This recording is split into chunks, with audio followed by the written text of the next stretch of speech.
오늘 말씀은 누가복음 7장 11절에서 16절입니다.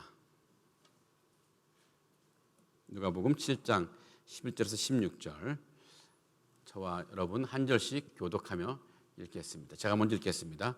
그 후에 예수께서 나인이란 성으로 가실새 제자와 많은 무리가 동행하더니 성문에 가까이 이르실 때 사람들이 한 죽은 자를 메고 나오니 이는 한 어머니의 독자요 그의 어머니는 과부라.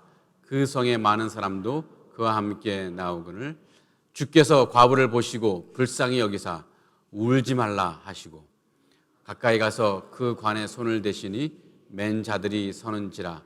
예수께서 이르시되 청년아 내가 네게 말하노니 일어나라 하시매 죽었던 자가 일어나 앉고 말도 하거늘 예수께서 그를 어머니에게 주시니 모든 사람이 두려워하며 하나님께 영광을 돌려 이르되 큰 선지자가 우리 가운데 일어나셨다 하고 또 하나님께서 자기 백성을 돌보셨다 하더라. 아멘. 저는 이전 교회에서 장례 예배를 참 많이 인도해 봤습니다. 평균 한 달에 2번 정도 장례 예배를 인도했던 것 같은데요. 그때 상가에 가서 장례 예배를 드리며 우리 유족의 눈물을 많이 보았더랬습니다. 세상에 마음이 아프지 않은 유족의 눈물이 어디 있겠느냐마는, 하지만 유난히 제 마음을 아프게 한 두 유족들의 눈물이 있었습니다. 어쩌면 저는 평생 그 두 유족의 눈물을 잊지 못할 것 같습니다. 첫 번째 눈물은요, 제가 이제 그 교회 부임한 그 해 가을에 장례 예배 때 보았던 눈물인데요. 어느 43살 남자 성도의 장례였습니다. 그때 저의 나이도 43살이었는데 그 남자 성도와 동갑이었습니다. 동갑내기 남자 성도는 죽어서 차갑고 어두운 곳에 누워 있는데 동갑내기 목사인 저는 그 성도의 죽음을 슬퍼하며 장례 예배를 인도했습니다. 림프암에 걸려서 세상을 떠난 분인데 아직 30대인 젊은 아내와 아직 아빠의 죽음을 알아채리지 못한 두 자녀를 남겨두고 그 남자 성도는 속절없이 세상을 떠나고 말았습니다. 제가 장례식장 가보니까 장례식장에 그 아내와 두 아이가 옹기종기 모여있는 모습이 굉장히 쓸쓸해 보이고 마음을 아프게 했습니다. 자, 남아있는 가족도 마음이 슬프겠지만 저는 어쩐지 고인의 마음이 더 마음이 아프고 슬펐을 거라는 생각이 들어요. 자신이 세상을 떠나고 나면 그 아내와 두 아이는 어떻게 살아갈 것인가 하는 생각에 가족에게 미안한 마음이 너무 들었을 것이고, 또 그 두 아이들을 다시 볼 수 없다는 마음에 그 고인은 어쩌면 죽는 순간까지 서러운 눈물을 계속 흘렸을 것 같습니다. 제가 그분의 눈물을 직접 보진 않았지만 고인이 흘렸을 그 눈물, 제가 평생 잊지 못할 것 같은 느낌이 듭니다. 자, 제가 잊지 못할 다른 슬픈 눈물은요, 25살 된 여자아이의 장례 예배 때였습니다. 장례 예배를 인도하러 장례식장 가보니까 문상객이 없어요. 악상이어서 그랬을까요? 장례식장에는 그저 하염없이 울고만 있는 그 여자아이의 어머니만 있었습니다. 그 어머니는 과부였어요. 어머니는 혼자서 지금까지 그 딸을 열심히 키워왔더랬습니다. 그 딸은 자신이 세상 속에서 바라고 원했던 것이 이루어지지 않아서 한참 힘들어하더니 그냥 세상을 훌쩍 떠나버렸습니다. 세상에 남겨진 그 과부 어머니는 어떻게 살라 하고 그 딸은 그렇게 쉽게 떠났을까? 제 마음 한켠엔 그 딸이 참 야속했습니다. 젊은 아내와 어린 두 자녀를 두고 떠나는 그 남자 성도의 장례보다 어쩌면 홀로 된 어머니를 두고 훌쩍 떠나버린 그 여자아이의 장례가 어쩌면 제게 더 마음에 깊은 상처가 되었는지도 모르겠습니다. 25살 다 큰 딸을 잃고 장례 예배 내내 쉼없이 하염없이 울었던 그 과부 어머니의 눈물을 평생 잊지 못할 것 같은 생각이 듭니다. 자, 그런 아픔의 눈물을 제가 몇 번 보고 나니까 저는 오늘 말씀에 나오는 이 과부의 눈물을 잘 이해할 것 같아요. 오늘 누가복음에 나오는 이 과부는 이미 진작에 남편을 잃어버렸고 또 이제 또다시 하나밖에 없던 아들을 마저 잃어버리고 말았습니다. 이제 그 과부는 세상에 홀로 남았습니다. 과부는 당시에 대표적인 사회적 약자였습니다. 성경에 보면은 이 고아와 과부를 잘 돌보라는 권면이 참 많이 나오는데 그것은 과부와 고아가 그 시대의 대표적인 약자였기 때문에 그렇습니다. 그 시대는 남성인 성인만 거의 경제 활동을 할 수 있었던 시대였기 때문에 과부로서는 무엇인가 자신의 일을 하면서 먹고 산다는 것 거의 불가능한 시대였습니다. 그래서 누군가가 그 사람을 도와주지 않는다면 어떻게 보면 생존하기도 어려운 그런 시대였습니다.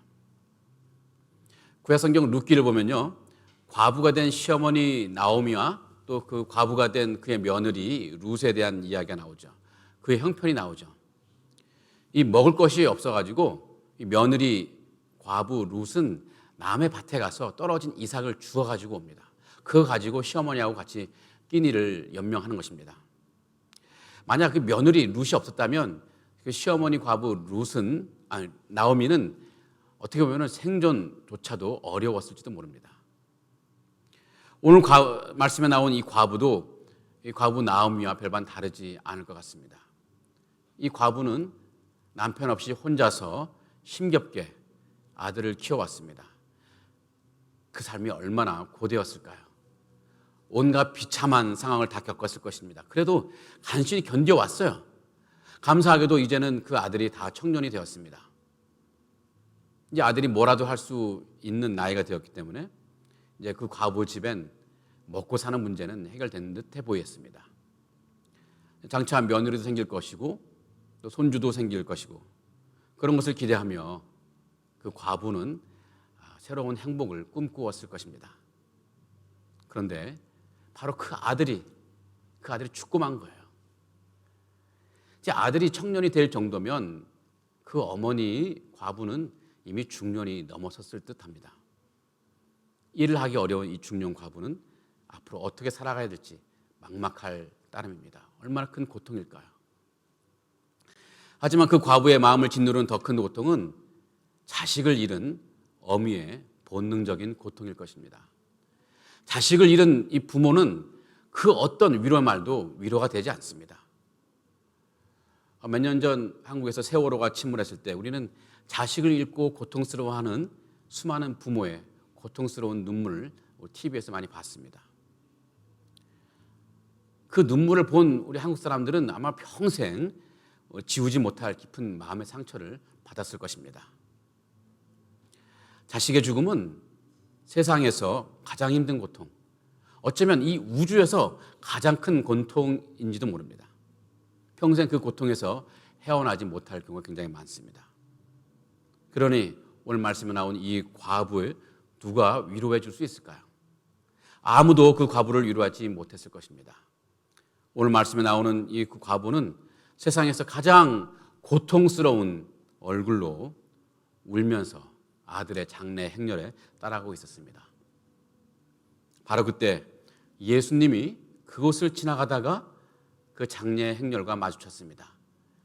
제자들과 수많은 사람들이 그때 예수님을 따르고 있었는데 그 예수님의 행렬이 나인성을 향해 가고 있었습니다.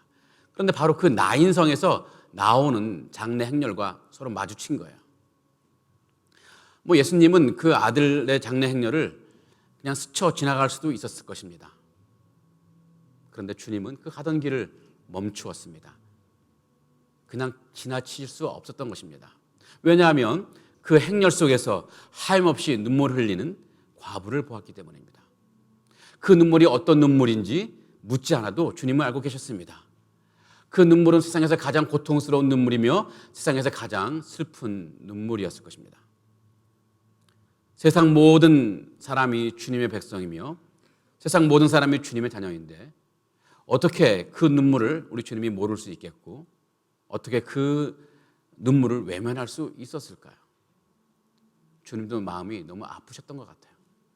그 과부가 불쌍합니다. 그래서 그냥 지나칠 수가 없었던 거예요. 주님은 그 과부에게 다가섭니다.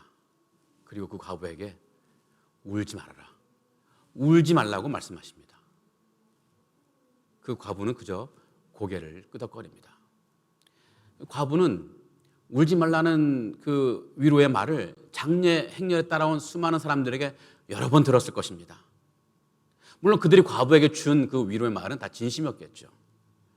하지만 아무리 진심 어린 말이라 할지라도 이 아들을 잃은 과부의 마음에서 고통을 그렇게 많이 덜어내지는 못했을 것 같습니다. 예수님이 그 과부에게 울지 말라고 하신 말씀도 그 과부에겐 어쩌면 그저 진부한 위로의 말 가운데 하나로 들렸을 것 같습니다. 그런데 이 울지 말라는 주님의 말씀이 그저 진부한 위로의 말이 아니라는 것이 곧 드러납니다. 주님은 그 아들의 관에 손을 대십니다. 사람들은 경악하죠. 당시 유대인에게는 이 시체는 부정한 것입니다. 부정한 것에 손을 대면 그 사람도 부정한 사람이 되고 또 사회 내에서 불이익을 당하게 되고 또 격리를 당할 수밖에 없습니다. 근데 주님이 그것을 모르진 않으셨을 거예요. 그런데 지금 그런 사회적 율법의 규칙, 이런 것은 고통받는 백성을 불쌍히 여기는 이 주님에게는 아무것도 아닙니다. 여러분, 자녀가 고통받을 때 물불을 가리는 부모가 어디 있겠습니까? 주님의 심정도 그런 것 같아요. 주님이 이제 그 관 안에 누워있는 과부의 아들을 향해 말씀하십니다. 청년아, 내가 네게 말하노니 일어나라. 일어나라. 사람들은 웅성거렸겠죠. 도대체 저분 뭐 하시는 걸까? 죽은 시체를 향해서 어떻게 저런 황당한 말씀하실 수 있을까? 죽은 사람이 어떻게 그 말을 알아듣고 일어난다고? 하나님이시라면 가능하겠지만 인간은 그 누구도 죽은 자를 살려낼 수 없다는 것을 다 사람들이 알고 있기 때문일 것입니다. 그런데 놀라운 일이 일어나죠. 청년아 일어나라는 주님의 그 말씀에 죽었던 그 과부의 아들이 눈을 떠요. 그리고 일어납니다. 말도 합니다. 사람들은 깜짝 놀랐겠죠. 심지어 두렵기도 했을 것입니다. 그래서 어떤 이들은 오늘 말씀에 나오듯이 큰 선지자가 우리 가운데 일어나셨다라고 말하기도 하고, 또 어떤 이들은 하나님께서 자기의 백성을 돌보셨다라고 말하기도 합니다. 하나님이 아니면 도무지 행하실 수 없는 일을 지금 저분이 하셨기 때문입니다. 주님은 살아난 그 아들을 슬퍼하던 그 과부에게 넘겨줍니다. 이제 보니 주님께서 그 과부에게 울지 말라 하신 그 말씀은 그저 진부했던 위로의 말씀이 아니었습니다. 죽은 아들을 살려주겠다는 생명의 말씀이었습니다. 구원의 말씀이었습니다. 다시 살아난 아들을 건네받은 그 어머니는 얼마나 놀랐겠고 얼마나 감사했겠고 얼마나 감동이 깊었겠습니까? 또 얼마나 행복했을까요? 죽었다가 다시 살아난 이 아들의 뺨을 막 만지면서 어루만지면서 이것이 생시인지 꿈인지 분간을 제대로 못했을 것 같아요. 그제서야 그 과부의 눈에서 고통의 눈물이 그쳤습니다. 그 과부는 주님에게서 세상이 주지 못하는 참된 위로를 받게 된 것입니다. 자, 누가복음의 저자 이 누가가 이 사건을 기록한 근본적인 목적은 무엇일까요? 그것은 이 예수님이 하나님이시며 우리의 구세주라는 것을 보여주라는 것입니다. 여러분, 고치기 힘든 병을 고치는 명의는 참 많이 있습니다. 또 불치의 병을 치료하는 명의도 종종 있습니다. 하지만 죽은 사람을 살려내는 명의는 없습니다. 죽은 사람을 살려내는 것은 사람의 영역이 아닙니다. 그것은 오직 하나님의 영역이며 하나님만이 하실 수 있는 일입니다. 그러기에 죽은 청년을 살려내신 예수 그리스도는 살아계신 하나님이며 우리를 영원한 생명으로 이끄시는 구세주라는 것을 누가복음은 우리에게 알려주고 있는 것입니다. 누가복음의 저자인 이 누가는 예수님이 이 기적을 행하시는 것, 심지어 죽은 사람까지 살려내시는 이 기적을 행하시는 것을 기록한 것은 예수 그리스도의 말로 참으로 우리의 하나님이시고 우리의 구세주다. 그것을 선포하는 것입니다. 그래서 예수 그리스도를 믿으면 구원을 받아 영원한 생명을 누리게 된다는 것을 우리에게 알려주고 있는 것입니다. 성도 여러분, 우리 가운데 아직도 예수 그리스도를 온전히 믿지 못해서 영생의 기쁨을 누리지 못하는 분이 있습니까? 혹시 계시다면 오늘 예수 그리스도의 말로 참 하나님이시며 우리의 구세주라는 것을 확실하게 믿어서 구원의 은혜와 영생의 기쁨을 누리시는 여러분 되기를 간절히 기원합니다. 우리가 이 세상 살아가는 동안에요, 세상에서 많은 것을 얻지 못하고 또 누리지 못한다고 해도 아무 상관없습니다. 괜찮습니다. 우리가 구원을 받고 영생을 얻는다면 우리는 세상에서 가장 귀한 것을 우리 손에 얻은 것이기 때문입니다. 우리가 세상에서 아무것도 갖지 못했다 할지라도 우리가 구원을 받은 사람이라면 실상 우리는 모든 것을 가진 사람이 되는 것이고, 세상에서 우리가 아무것도 이루지 못한다 할지라도 우리가 구원을 받은 사람이라면 실상 우리는 가장 위대한 일을 이루어낸 사람들입니다. 반면에 우리가 세상에서 아무리 많은 것을 가졌다고 해도 우리가 구원을 받지 못하면 우리는 아무것도 갖지 못한 사람입니다. 그러기에 여러분, 다른 것을 다 놓쳐도 우리에게 구원을 주시고 영원한 생명을 주시는 예수 그리스도의 이름을 여러분 평생 잃지 않는 여러분 되기를 간절히 기원합니다. 그런데 오늘 본문에서 우리가 주님에 관하여 얻을 수 있는 또 다른 진리가 있습니다. 그것은 우리 주님은 우리가 고통을 당할 때 우리의 눈물을 보시고 그 눈물을 닦아주시는 분이시라는 것입니다. 고통 많은 우리의 삶 가운데 우리의 참 위로자가 되어주신다는 것입니다. 우리 인생엔 참 흘려야 할 눈물이 많죠. 우리 인생은 참 고통의 연속인 것 같습니다. 고통 없는 분이 있을까요? 겉으로 보기에 아무런 고통이 없고 근심이 없는 분 같아도 신방에서 이것저것 물어보고 그 제목을 확인하면 참 마음 아픈 것들이 많이 나와요. 차마 남들에게 말하지 못할 아픔과 고민들, 그런 것들이 많이 있습니다. 아까 말씀드렸던 그 림프암 걸린 저와 동갑내기 고인이나 또 그 가족, 홀로 된 이 과부 어머니를 남겨두고 훌쩍 떠나야 했던 그 25살 어린 여자 아가씨와 그 과부 어머니, 이들은 다른 사람들보다 더 많은 깊은 고통을 겪어야겠지만 사실 우리도 우리 인생 가운데 그에 못지 못하는 그런 고통을 늘 품고 살아가지 않습니까? 자, 그런데 안타깝게도 많은 사람들이 그런 인생의 고통을 견디지 못하고 불행한 선택을 하는 경우가 많이 있습니다. 그렇지 않다 할지라도 그 고통 속에서 불행하게 살아가는 사람들 참 많습니다. 고통 속에서 허우적거리면서 헤어나오지 못하기 때문에 그래요. 너무 안타깝죠. 그러나 우리 그리스도인은 그렇지 않습니다. 아니, 그렇지 않아야 합니다. 우리는 어떤 고통 속에서 견뎌낼 수 있고 오히려 고통 속에서도 행복하게 살아나갈 수 있는 사람들입니다. 왜냐하면 우리가 고통당할 때 우리의 눈물을 닦아주시는 분, 우리를 고통에서 건져내 주실 분, 또 때로는 그 고통을 오히려 기쁨으로 변화시켜 주실 분이 우리와 함께 계시기 때문입니다. 오늘 말씀에서 주님은 고통 속에 있는 과부를 보셨습니다. 그 많은 사람들 속에서 그 과부, 그 눈물 흘리는 과부가 주님의 눈에 띄었습니다. 예수님은 그냥 스쳐 지나가실 수 있었을 것입니다. 그러나 주님은 그냥 지나가지 않으셨습니다. 고통 속에 있는 그 과부를 보셨고 또 그 과부를 불쌍히 여기셨습니다. 그리고 결국 그 과부의 눈물을 멈추게 하셨습니다. 성경은 하나님께서 그의 백성이 고통당할 때 그 백성을 불쌍히 여긴다고 증거하고 있습니다. 자, 오래전 이스라엘 백성이 이집트에서 노예 생활할 때 굉장히 고통스러웠죠. 그 고통스러워할 때 하나님이 어떻게 하셨습니까? 출애굽기 3장 7절에 이런 말씀이 있습니다. 여호와께서 이르시되 내가 애굽에 있는 내 백성의 고통을 분명히 보고 그들의 감독자로 말미암아 부르짖음을 듣고 근심을 알고. 자, 이스라엘 백성이 고통스러워할 때 하나님은 그 고통을 보셨습니다.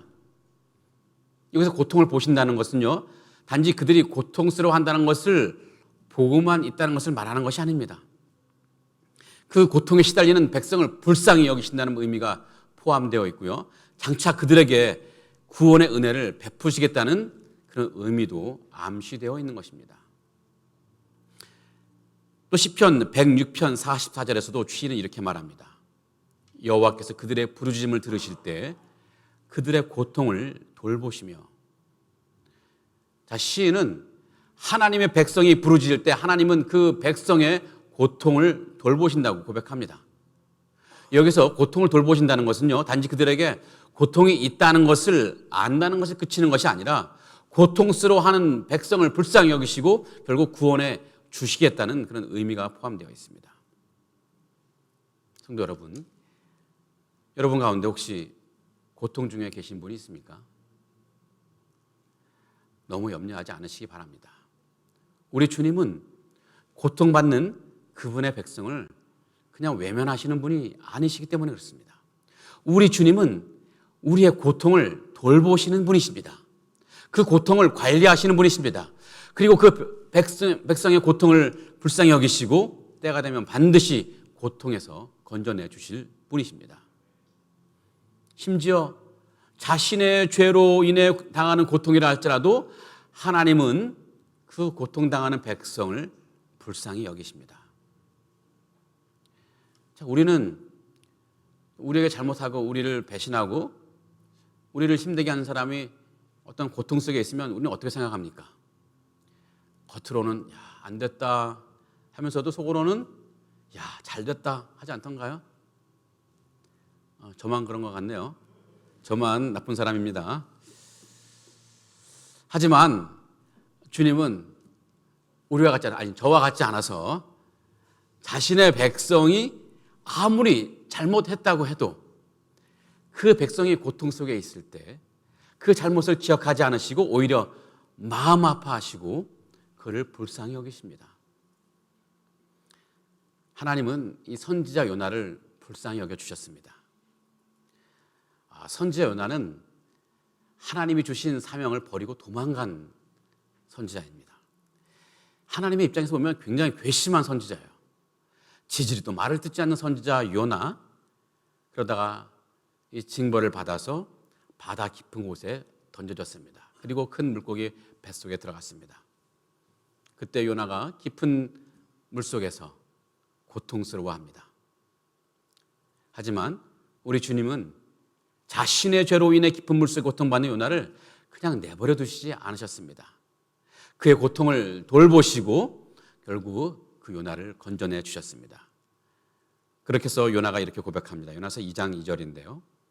내가 받는 고난으로 말미암아 여호와께 불러아뢰었더니 주께서 내게 대답하셨고 내가 스올의 뱃속에서 부르짖었더니 주께서 내 음성을 들으셨나이다. 자신의 죄로 고난당한다 할지라도 하나님께 부르짖으면 하나님은 그 백성을 불쌍히 여기시고 그 고난에서 건져내 주시는 분이십니다. 결국 우리 하나님은 그의 백성이 고통당할 때 그 고통을 돌보시고 불쌍히 여기시고 고통에서 그 백성을 건져내 주시는 분이십니다.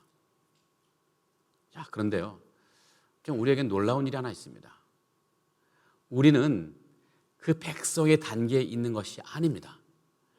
우리는 그 백성의 단계보다 훨씬 더 하나님께 더 가까이 있는 사람들입니다.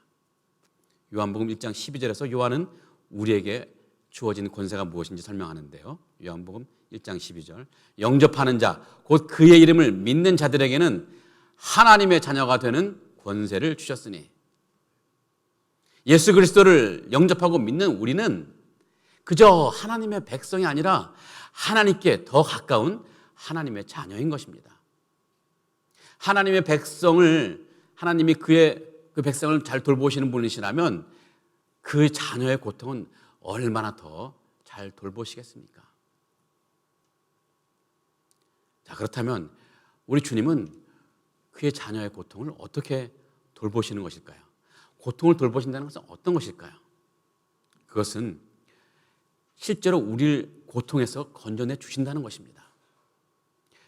자, 우리의 고통이 좀 이해받고 누군가가 우리 고통에 공감하는 것도 우리에게 얼마나 큰 힘이 되는지 모릅니다. 그런데 그 고통을 알고 이해해 주는 것, 그것은 한계가 있죠. 여러분, 과부와 함께했던 그 수많은 장례 행렬에 많은 사람들이 함께했죠. 그들 역시 과부의 고통에 동참했을 것이고 과부를 불쌍히 여겼을 것이고 그 과부에게 많은 위로의 말을 주었을 것입니다. 하지만 그럼에도 불구하고 과부의 눈엔 여전히 눈물이 고여 있었습니다.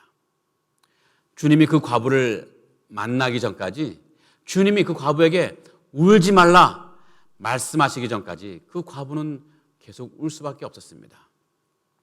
그러다가 그 과부가 주님을 만났을 때, 주께서 울지 말라 이런 말씀을 하셨을 때 그 과부는 비로소 참된 위로를 받았습니다. 주님께서 그 과부를 고통에서 건져내 주셨기 때문에 그렇습니다. 아들 청년을 살려내 주셨기 때문입니다. 우리 인생에서 가장 큰 고통은 어쩌면 죽음일 것 같아요. 죽음보다 더 큰 고통이 없겠죠. 죽음이라는 고통을 해결해 주실 수 있는 그 분이라면 이 세상 우리가 살아가는 동안에 겪게 될 그 어떤 고통에서도 분명히 우리 주님은 우리를 건져내 주실 것입니다. 성도 여러분, 우리 안에 고통이 있다면 그 고통에서 울 것이 아니라 울지 말고 주님께 맡겨 놓으시기 바랍니다. 주님께 나아가서 기도하고 부르짖음으로 여러분의 고통을 주님께 맡겨주시기 바랍니다. 실제로 주님은 우리가 고통 속에서 주님께 부르짖을 때 우리의 간구에 귀를 기울이시고 우리를 고통에서 건져내 주시는 분이십니다. 자, 시편 107편 6절에서 어떤 시인은 이렇게 고백합니다. 이에 그들이 근심 중에 여호와께 부르짖음에 그들의 고통에서 건지시고. 특별히 우리 주님은 우리의 눈물 어린 기도에 참 약하신 것 같다는 생각이 듭니다. 눈물 어린 기도에 하나님이 막 움직이시는 것 같아요. 우리 어린 아이 자녀들이 눈물로 막 이렇게 우리에게 호소하면 그 눈물의 호소에 외면할 부모가 어디 있겠습니까? 마찬가지로 우리가 눈물 어린, 우리 하나님 자녀인 우리가 눈물 어린 기도로 하나님께 올려드릴 때 하나님은 그냥 다 내려놓으시고 다 들어주시는 것 같아요. 자, 구약 시대에 히스기야 왕이 있었습니다. 히스기야 왕은 병들어 죽게 되었어요. 하나님은 이사야 선지자를 통해 히스기야가 너 곧 죽게 될 것이라고 이렇게 예언해 주셨습니다. 그때 이 히스기야가 이 말을 듣고 통곡하며 애절하게 눈물로 하나님께 기도합니다. 그때 하나님이 그 기도를 들으시고 눈물의 기도를 들으시고 이사야를 통해 히스기야에게 말씀하십니다. 이사야서 38장 5절에 그 하나님 말씀이 있는데요. 내가 네 기도를 들었고 내 눈물을 보았노라. 내가 네 수완에 15년을 더하겠다. 히스기야가 이제 죽을 병에 걸려서 이제 죽게 되었는데 히스기야가 고통의 눈물로 그 눈물의 기도를 하나님께 올려드릴 때 하나님 그 계획을 내려놓으시고 히스기야에게 15년의 생명을 더 연장해 주셨습니다. 확실히 우리 하나님은 우리가 눈물의 기도를 올려드릴 때 굉장히 마음이 약하신 것 같아요. 그래서 히브리서 저자는 우리에게 그냥 고통 속에 거기서 머물지 말고 거기서 울지 말고 은혜의 보좌 앞으로 나아가라고 우리에게 권면합니다. 히브리서 4장 16절의 말씀입니다. 그러므로 우리는 긍휼하심을 받고 때를 따라 돕는 은혜를 얻기 위하여 은혜의 보좌 앞에 담대히 나아갈 것이니라. 여러분, 긍휼하심이라는 것은요, 불쌍히 여기신다는 것인데요. 하나님이 우리를 불쌍히 여기시고 우리에게 필요한 은혜를 주시는 분이기 때문에 주님 앞에 나아가 기도하라는 것입니다. 하나님은 간절히 부르짖는 백성의 기도, 또 자녀의 기도에 응답하시되 또 간절한 눈물의 기도, 그 눈물의 기도에 심지어 마음까지 바꾸시는 그런 분이시기 때문에 그렇습니다. 자, 그런데 때로는 우리가 우리의 고통을 주님 앞에 올려놓고 기도할 때 오랫동안 아무런 해결을 받지 못할 때가 있죠. 하나님께서 아무런 말씀 안 하시고 우리의 문제가 해결되지 않는 것처럼 보일 때가 있습니다. 어떻게 이해하면 좋을까요? 이때도 우리가 확신할 것은 분명히 우리 주님은 우리의 눈물을 씻겨 주시는 분이라는 것입니다. 자, 로마서 8장 28절을 볼까요? 우리가 알거니와 하나님을 사랑하는 자, 곧 그의 뜻대로 부르심을 입은 자들에게는 모든 것이 합력하여 선을 이루느니라. 하나님은 우리의 삶의 모든 부분, 순간순간의 모든 것을 통해서 분명히 선을 이루어내시는 분이십니다. 때로는 우리가 당하는 현재 고통을 통해서 우리의 삶을 결국 선한 곳으로, 선한 길로 인도해 내실 것입니다. 그래서 나중에 보면요, 우리가 그 당한 고통이 실상은 내 인생 가운데 고통이 아니라 축복인 경우가 굉장히 많습니다. 그 고통 덕분에 내가 나중에 온전한 삶을 살아가게 되는 경우가 많이 있다는 거예요. 그래서 어떤 분들은 이 고통이라는 것이 하나님의 자녀에겐 위장된 축복이라고 말하기도 합니다. 축복인데 고통으로 위장됐다는 거예요. 까보면 축복이 담겨 있는 거예요. 또 어떤 분은 그래서 우리들에게 다가온 이 고통을 허비하지 말라고 권면하기도 합니다. 하나님은 그의 자녀가 당하는 그 고통을 그냥 내버려 두시는 법이 없습니다. 그의 자녀가 부르짖을 때 반드시 그 고통에서 벗어나게 해주시거나 또 그 고통을 통해서 장차 귀한 복을 이루시는 분이신 것입니다. 사랑하는 성도 여러분, 오늘 말씀에 나온 이 과부는 참 복이 있는 사람입니다. 왜냐하면 그 고통의 순간에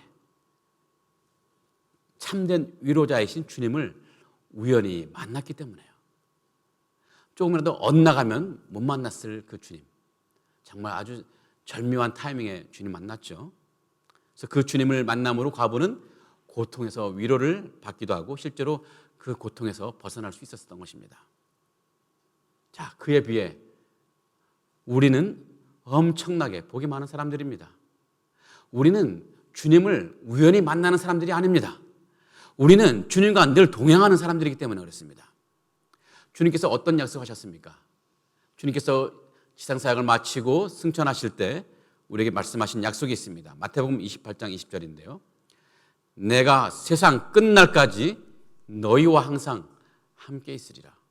내가 세상 끝날까지 너희와 항상 함께 있으리라. 이 말씀은요, 그냥 주님이 우리 곁에 그냥 서 계시겠다는 그런 말씀이 아니라 우리가 감당하지 못할 문제, 우리가 해결하지 못할 고통을 주님께서 직접 해결해 주시겠다는 약속의 말씀인 것입니다. 사랑하는 성도 여러분, 하나님은 분명히 우리 인생을 눈물로 끝내실 분이 아니십니다. 혹시 지금의 눈물의 날로 보내시는 분이 있다면 여러분 낙심할 필요 없습니다. 주님 앞에 나아가서 한번 부르짖어 보시기 바랍니다. 때로는 눈물의 기도를 올려 보내시기 바랍니다. 하나님은 분명히 그의 자녀들의 부르짖는 간구에 귀를 기울이시고 우리 고통을 해결해 주실 것입니다. 그래야 이 고통 많은 세상이지만 사랑하는 성도 여러분, 이 고통을 이겨내기도 하고 때로는 그 고통 속에서도 여러분 모두가 행복한 길로 나아갈 수 있는 여러분 되기를 간절히 기원합니다. 우리 기도하고 찬양 부르시겠습니다. 자비로우신 하나님,